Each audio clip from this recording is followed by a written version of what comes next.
Aimé Kilolo est l'invité de ITW.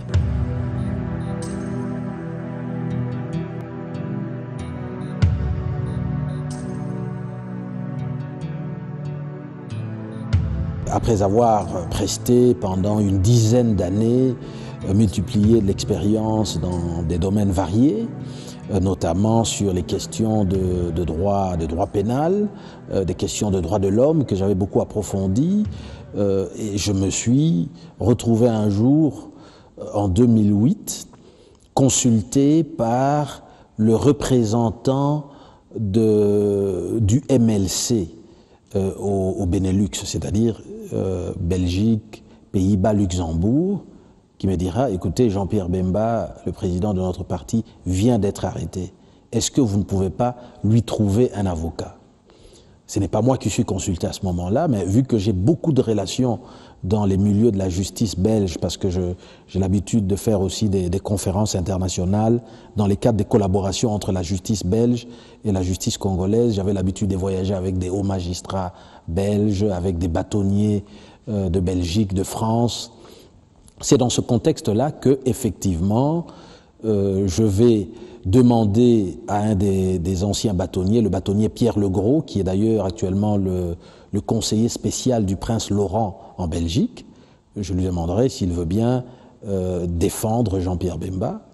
Il me demandera de l'accompagner à ce rendez-vous. C'est ainsi que dès le lendemain de l'arrestation du vice-président Jean-Pierre Bemba, je serai en contact avec lui, je vais le voir, je vais être le tout premier Congolais à le rencontrer à la prison de Saint-Gilles, donc c'est la prison des Bruxelles, et c'est à ce moment-là que je commencerai d'abord comme l'assistant du bâtonnier Pierre Legros dans la défense de Jean-Pierre Bemba. Et à ce moment-là, nous sommes simplement en train de plaider devant le tribunal de Bruxelles, c'est-à-dire que nous nous opposons au transfèrement de notre client de Bruxelles vers la CPI. Pendant 2 mois, nous avons lutté. Ça a été évidemment une procédure judiciaire très délicate parce que la Belgique est signataire du traité de Rome. Et de ce point de vue-là, nous nous sommes aussi rendus compte que les réalités politiques faisaient qu'à un moment donné, ça allait être très difficile d'échapper à la comparution du vice-président Jean-Pierre Bemba devant la Cour pénale internationale. C'est ce qui sera fait.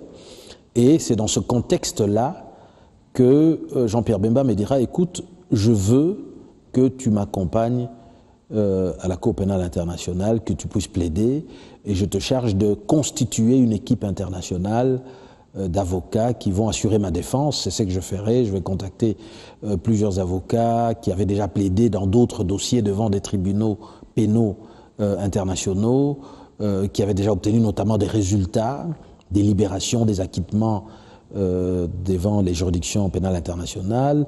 Je vais aussi contacter notamment des avocats aux États-Unis, des avocats en Angleterre, des barristères de Londres.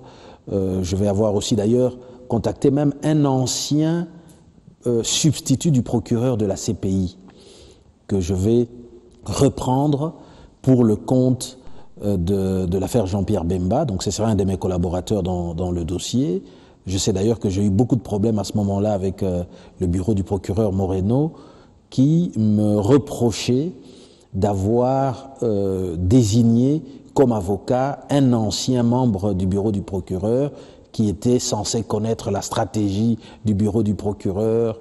Et cela les avait mis tellement mal à l'aise, mais finalement nous avons eu gain de cause devant le juge qui avait considéré que un ancien membre du bureau du procureur devenu avocat pouvait effectivement rejoindre n'importe quelle équipe, puisque cet ancien membre du bureau du procureur n'était pas impliqué spécifiquement dans les poursuites contre Jean-Pierre Bemba. Donc voilà un tout petit peu ce qui fera que finalement je vais moi-même être admis au sein de cette Cour pénale internationale et que je serai finalement, grâce à la confiance que Jean-Pierre Bemba va placer en moi, d'assurer donc la direction de cette équipe nationale devant la CPI.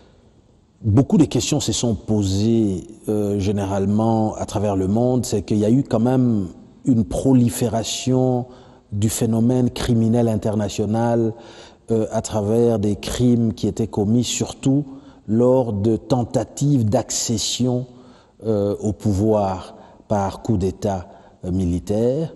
On a constaté que, à travers le monde, et essentiellement, il faut aussi le reconnaître, en Afrique, qu'il y avait des guerres qui faisaient que les miliciens ou les forces paramilitaires qui venaient pour tenter de renverser le régime qui était en place, pour des motifs légitimes ou pas. En tout cas, il se faisait que ces genres de conflits armés s'accompagnaient aussi des crimes, c'est-à-dire des viols des femmes à qui on reprochait simplement d'avoir soutenu l'ennemi. Il y avait des pillages, des destructions massives, des habitations, des biens de la population, il y avait des assassinats, de meurtres. Et donc tout ceci finalement faisait que la communauté internationale dans son ensemble a ressenti le besoin d'une justice internationale qui permettrait d'être plus efficace parce que certains crimes se répandent sur plusieurs pays dans le monde et parfois même dans plusieurs continents à la fois. Et donc il est plus facile qu'une juridiction internationale puisse efficacement centraliser les enquêtes, engager les poursuites et juger les auteurs de ces crimes, surtout lorsque il y a des cas où, par exemple, on a vu que les pays dans lesquels les crimes étaient commis se retrouvaient, après être sortis de la guerre, fragilisés, absence d'une justice effective parce que les institutions de l'appareil judiciaire n'étaient pas en place. Et donc, de ce point de vue, il a été dit qu'il fallait créer une juridiction internationale qui puisse être complémentaire, c'est-à-dire qui puisse juger les crimes lorsque les États n'arrivaient pas, dans des cas spécifiques, à assumer une procédure pénale qui soit équitable et efficace. L'idée d'abord de la justice pénale internationale a été noble dans la mesure où on a bien vu à travers le monde que on allait vers cet idéal de la fin de l'impunité, y compris pour des grandes personnalités très influentes, très puissantes, et qu'il était difficile de juger parfois dans certaines structures au niveau étatique. Mais la difficulté, évidemment, de cette Cour, qui a été déplorée d'ailleurs par plusieurs personnes, c'est que la Cour, de plus en plus, a donné les sentiments d'être une œuvre inachevée, dans la mesure où l'on se retrouve dans une situation où l'on a finalement un sentiment d'injustice ressenti essentiellement par les pays de l'Afrique. Lorsqu'il faut poursuivre, lorsqu'il faut mener des enquêtes face à des allégations de crimes, c'est toujours vers l'Afrique. Alors que on a bien vu qu'en Europe, en Ukraine, tout récemment, il y a eu des crimes qui ont été déplorés. On a vu que notamment en Syrie, un certain nombre de crimes sont déplorés. On a vu que notamment en Palestine, un certain nombre de crimes sont déplorés. Et donc on voit finalement, mais pourquoi cette justice à deux vitesses ? Pourquoi s'attaquer seulement aux pays de l'Afrique ? Eh bien, la réponse, sans doute, est due au fait qu'aujourd'hui, il y a d'abord le phénomène de la souveraineté des États qui fait que, pour pouvoir engager des poursuites sur un territoire donné, il faudrait la coopération des autorités politiques qui sont en place dans le pays en question. Mais il y a aussi évidemment ce phénomène qui fait que, finalement, c'est à travers la volonté politique des grandes puissances que la Cour pénale internationale semble, en tout cas le bureau du procureur, orienter ses actions. Et c'est ce qui, évidemment, aujourd'hui frustre, parce que ça donne le sentiment que la CPI n'est pas encore à même de rendre une justice efficace. Je vais vous donner un exemple. Lorsque une personne est poursuivie devant la Cour pénale internationale, comme ça se fait devant toutes les juridictions pénales dans le monde, le premier signe d'un procès équitable, c'est la possibilité pour cette personne qui est poursuivie de bénéficier de la présomption d'innocence. Or, bénéficier de la présomption d'innocence, ça veut dire aussi que tant que sa culpabilité n'est pas encore établie, on doit avoir la possibilité d'être remis en liberté provisoire. Bon, la difficulté ici, on constate aujourd'hui, devant la Cour pénale internationale, quasiment dans presque toutes les affaires, lorsque un accusé pour crime de guerre ou crime contre l'humanité demande sa remise en liberté, la question qui se pose, c'est de savoir, on va le remettre en liberté sur quel territoire? Alors, le réflexe des juges, dans le cadre évidemment non seulement du respect de la souveraineté des États, mais aussi de s'assurer que cette personne qui sera remise en liberté ne va pas prendre la fuite, que cette personne va pouvoir, au moment où elle sera appelée, être joignable facilement et donc bénéficier aussi d'un contrôle des services des polices de l'État dans lequel il va être remis en liberté provisoire. Mais la difficulté, c'est qu'il suffit que le gouvernement d'un pays donné dise « nous refusons de l'accueillir sur notre territoire » parce que nous ne serons pas en mesure de coopérer avec la Cour en vue d'encadrer cette remise en liberté provisoire, ou tout simplement en disant, au nom de la souveraineté de notre État, nous refusons de délivrer un visa à cette personne pour exécuter sa mise en liberté provisoire sur notre territoire. Alors ça pose un problème parce que, normalement, un juge doit avoir le pouvoir de dire « je vous libère » sur n'importe quelle région de la juridiction des différents États sur lesquels je suis censé exercer mon pouvoir comme juge. Or, ici, il y a plusieurs États qui ont ratifié le traité de Rome, mais seulement le juge se retrouve impuissant dans ce sens qu'il n'a pas le pouvoir d'imposer la libération d'une personne déterminée sur un territoire d'un État partie donné, si la volonté politique de cet État n'y est pas. Et donc, ça, finalement, on se retrouve que des personnes ne sont pas remises en liberté pour des motifs politiques qui sont totalement étrangers au dossier pénal pour lequel ils ont été poursuivis devant la Cour pénale internationale. L'autre difficulté qui donne aussi un sentiment d'injustice, c'est le fait que certaines grandes puissances donnent le sentiment d'instrumentaliser la Cour pénale internationale à leur service.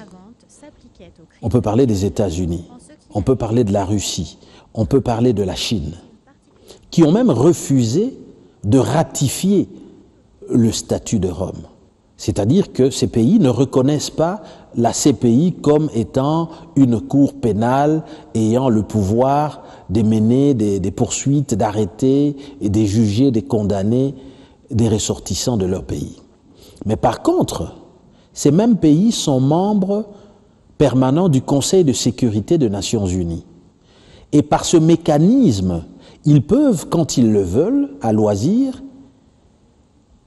assigner une personne pour être jugée devant la Cour pénale internationale à travers une résolution du Conseil de sécurité des Nations Unies obligeant le bureau du procureur de mener des enquêtes dans un pays donné pour poursuivre une personne spécifique. On a vu par exemple que ça a été le cas à un moment donné en Libye. On a vu qu'à un moment donné ça a été aussi le cas en Côte d'Ivoire, qui est un pays qui n'avait pas encore ratifié le statut de Rome, mais à travers le Conseil de sécurité des Nations Unies, le président Gbagbo a pu être renvoyé vers ce pays.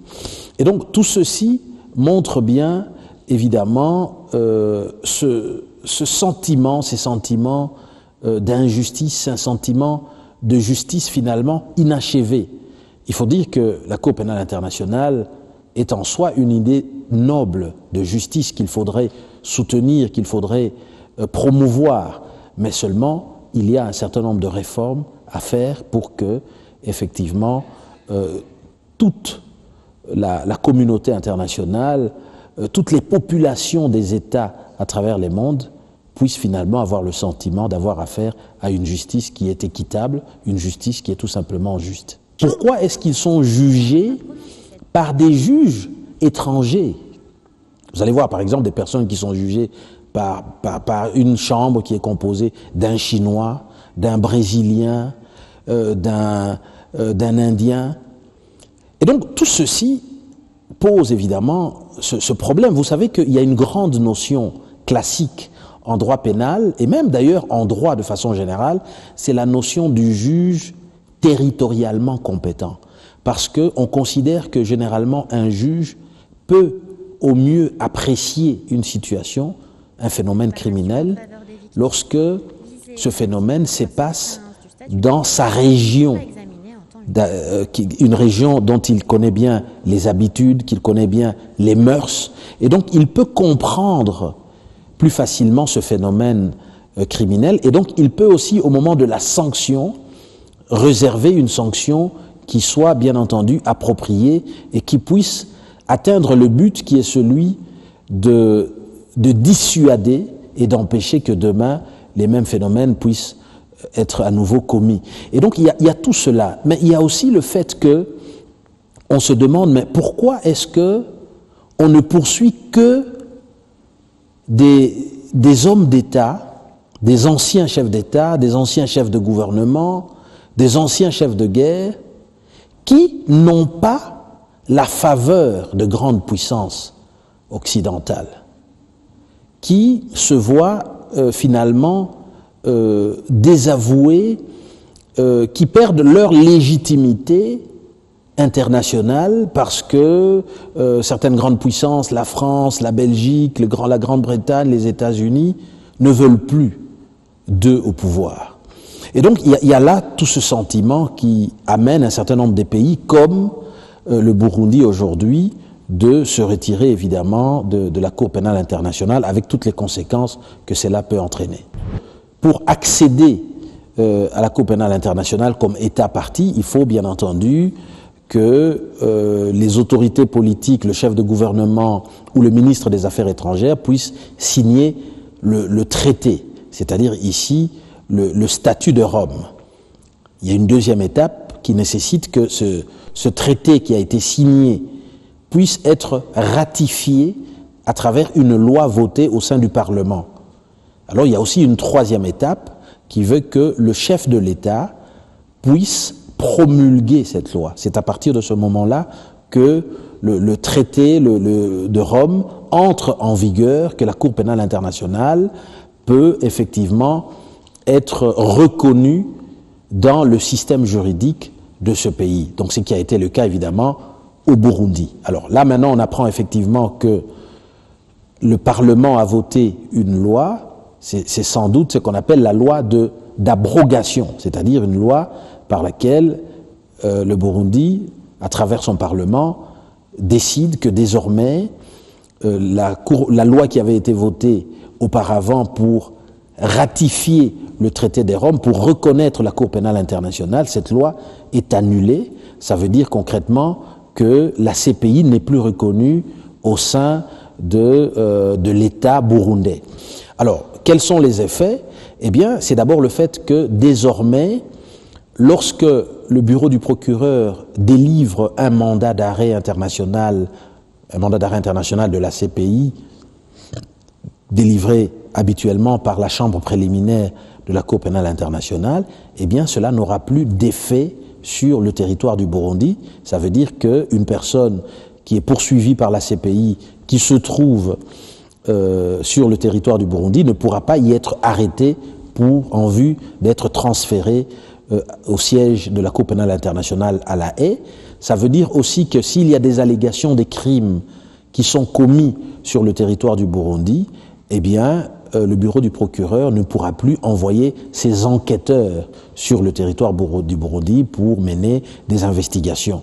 Et si ces investigations sont faites clandestinement, eh bien, ça pourrait être considéré comme de l'espionnage, ça pourrait être considéré comme un crime, et ces enquêteurs du bureau du procureur de la CPI pourraient se voir traduits en justice et condamnés par les tribunaux du Burundi. Ça veut aussi dire que toute personne qui se retrouverait sur le territoire de Burundi, mais qui a été condamnée par la Cour pénale internationale, ne pourra plus être appréhendée sur ce territoire et donc ne pourra plus purger la peine à laquelle il aura été condamné par la Cour pénale internationale. Bon, il faut aussi noter que cela n'exclut pas des accords ad hoc, c'est-à-dire que le principe étant posé, il n'est pas exclu qu'un gouvernement signe un accord spécifique, un accord ad hoc limité à un cas précis, un cas unique, qui permettrait à la Cour pénale internationale de poursuivre, d'arrêter une personne, mais cela demande qu'il y ait d'abord la signature d'un accord spécifique pour que cela soit désormais possible sur le territoire du Burundi. Le procès Jean-Pierre Bemba est un procès politico-judiciaire.